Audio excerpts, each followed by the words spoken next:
Halo bro, kenalin gue Ibrahim di sini. Selamat datang di Baskom, Basa Basi Kosmografi episode ke-1.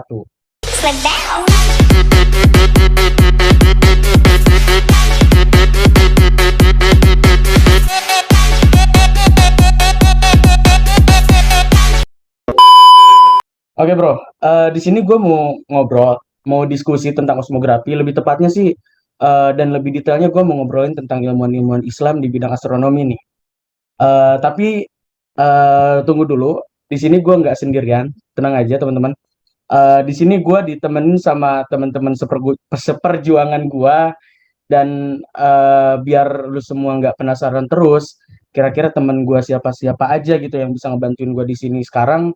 Langsung aja nih, gue kenalin satu-satu. Di sini ada Rikar. Mana nih suara Rikar? Sapa dong. Halo guys, Oke, mantap. Lalu di sini juga ada Rija. Mana Rija? halo bro, apa kabar? Oke, mantap. Nah, yang terakhir juga di sini ada temen gue juga, yaitu ada Ridwan. Gimana, Ridwan? Oke, halo bro. Oke, siap, mantap. Nah, jadi di sini gue bakal ngobrol-ngobrol tentang ilmuwan-ilmuwan Islam yang lebih tepatnya dan lebih terkhususnya itu berada di ahli di bidang astronomi nih, teman-teman. Jadi biar nggak lama nih, langsung aja kita bahas nih satu persatu. Kira-kira ada siapa aja sih ilmuwan Islam yang ahli di bidang astronomi?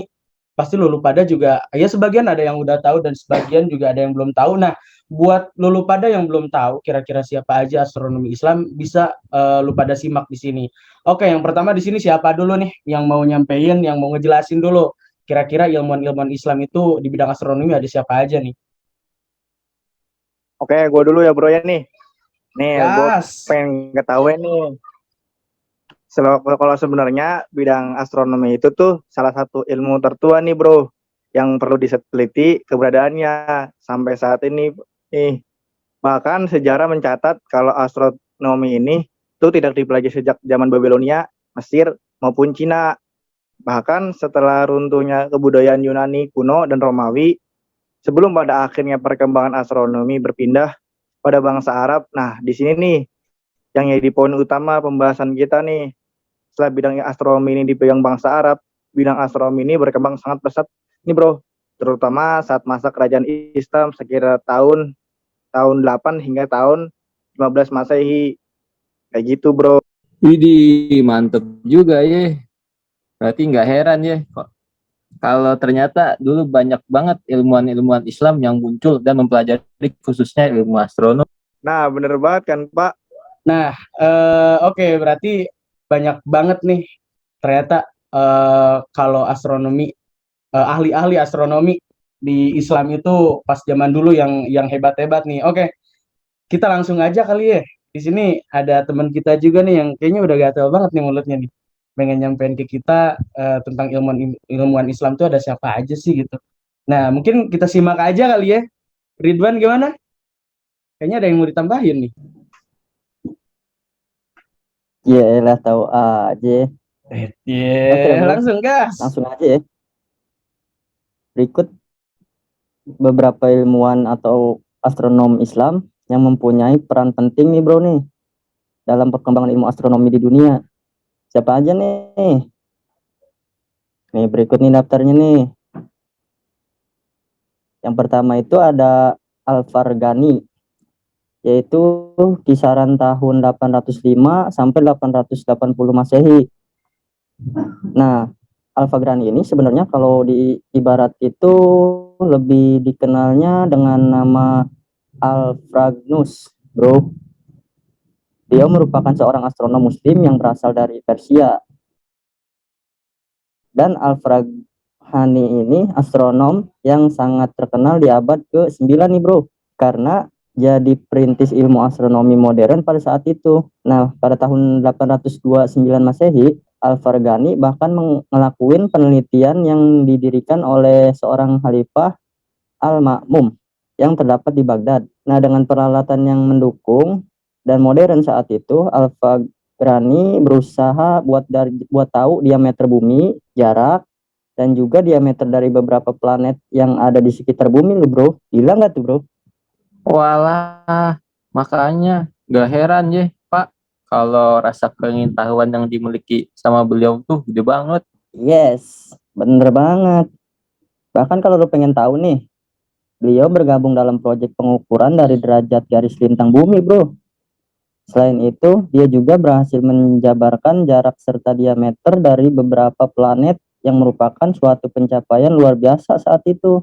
Nah, hasil dari penelitiannya itu, Al-Farghani menulis seluruh hasil pengamatan dan penelitiannya di dalam sebuah buku yang berjudul Harakat As-Samawiyah wa Jamawi Ilma An-Nujum atau asas-asas ilmu bintang, bro.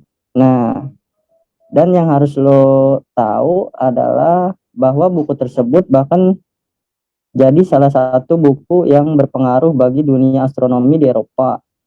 Tidak heran jika buku tersebut sudah diterjemahkan menjadi beberapa bahasa, salah satunya bahasa Inggris, dan berubah judul menjadi Element of Astronomy. Masya Allah, bener-bener nih Bapak satu ini. Oke, yang kedua nih Pak, gue pengen nyampein nih salah satu ilmuwan yang terkenal juga. Tak lain, kalau gue buka juga namanya Al-Bantani ini Pak. Pada tahun 1858 sampai 989 Masehi, Al-Bantani memiliki nama lain yaitu Muhammad Ibnu Jabir Ibnu Sinan Abu Abdullah atau lebih dikenal sebagai Bapak Trigonometri. Di Eropa juga beliau terkenal dengan nama lain Albategenius. Beliau tuh sebenarnya seorang ahli di bidang matematika nih Pak. Tapi di sisi lain Al-Bantani juga merupakan astronom muslim terbesar di Arab nih. Nah, dari antara salah satu penemuan terbesarnya selain tabel Chotagen yaitu penentuan tahun matahari sebagai 365 hari, 5 jam 40 menit dan 80 detik yang kita ketahui di awal kalau sebelumnya perhitungan tersebut pernah dilakukan oleh Ptolemy dengan hasil tahun matahari yaitu 365 hari, 5 jam 55 menit dan 12 detik nih Pak. Nah, selain memperbaiki hasil perhitungan dan menyusun tabel baru matahari dan bulan milik Ptolemy, Al-Bantani juga menemukan arah matahari mengalami perubahan. Kayak gitu nih. Widih, mantep juga ya. Ilmuwan-ilmuwan kita zaman dulu tadi ada Al-Battani, terus juga ada Al-Farghani. Nah, Rikar gimana nih? Kayaknya udah gatel nih. Kayaknya bakal ada ilmuwan Islam yang mau disebut dan dia tahu nih kayaknya. Coba dong, spill. Gaskan dah. Jelas dong, pasti ada bro. Jadi langsung aja nih ya, gue gas nih ya. Jadi itu ilmuwan yang pengen gue bahas di sini tuh namanya Al-Sufi. Dia bisa nama lengkapnya yaitu Abdurrahman bin Umar Al-Sufi Abul Husnain. Al-Sufi itu diperkirakan hidup sekitar tahun 903 sampai 986 Masehi.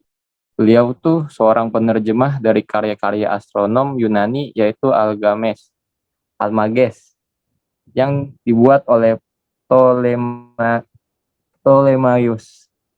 Nah, selain itu, beliau juga melakukan koreksi terhadap daftar rasi bintang milik Ptolemy dengan menghubungkan nama-nama bintang berdasarkan pada penelitian Yunani dan bangsa Arab. Nah, nggak kalah dari ilmuwan-ilmuwan yang tadi kan, beliau juga punya hasil karya terbesar nih. Wah, karyanya apa tuh, bro? Nah, jadi karyanya beliau tuh itu kitab dengan judul Al-Kawakib. Al-Kawakib Musammar, bro. Jadi berisi katalog bintang hasil dari pengamatannya sendiri. Mantep nggak tuh? Nah, kitab tersebut juga merupakan atlas bintang pertama yang membahas mengenai nebula yang terdapat pada galaksi Andromeda. Selain itu, Al-Sufi juga melakukan pengamatan dan juga menggambarkan bintang-bintang, posisi atau letaknya, besar hingga warnanya loh. Gak kalah keren kan ya Bapak yang satu ini. Itu aja sih dari gua. Mungkin yang terakhir langsung aja sikat, Mas Baim.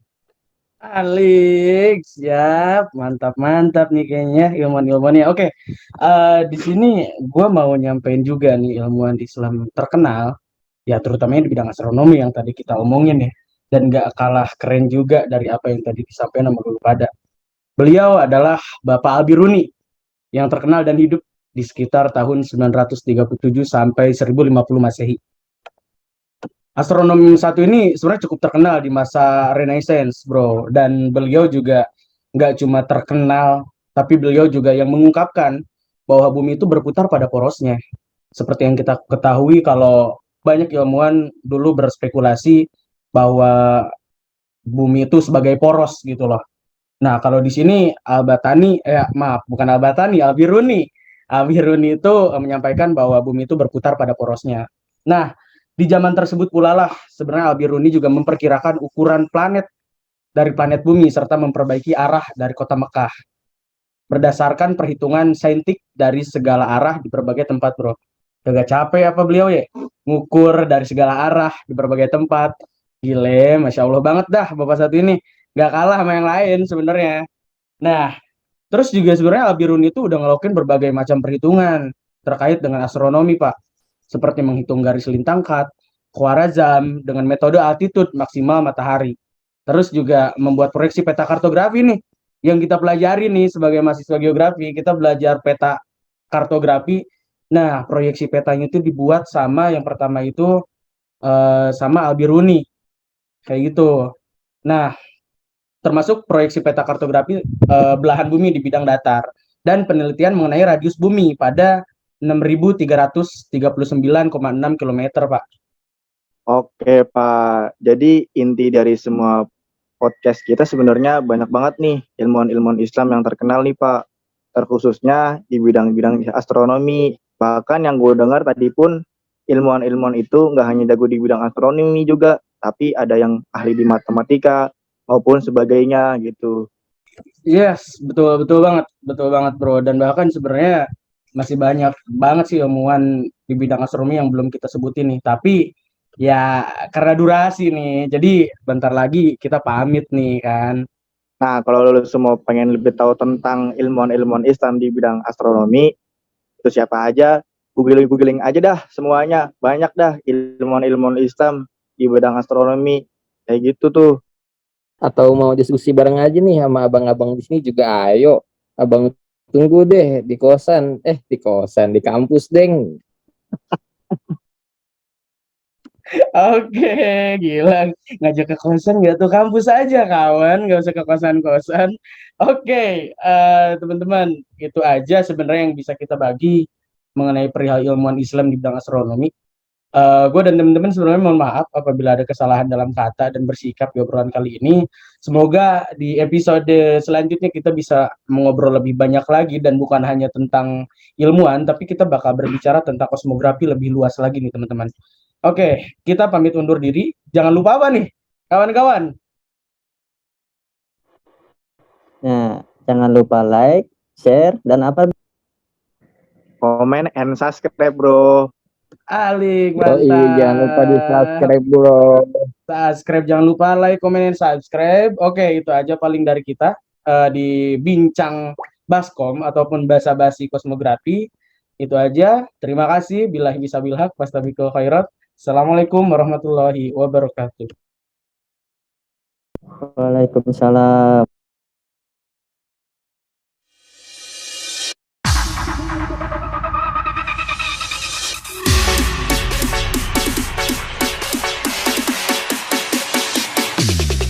Like that.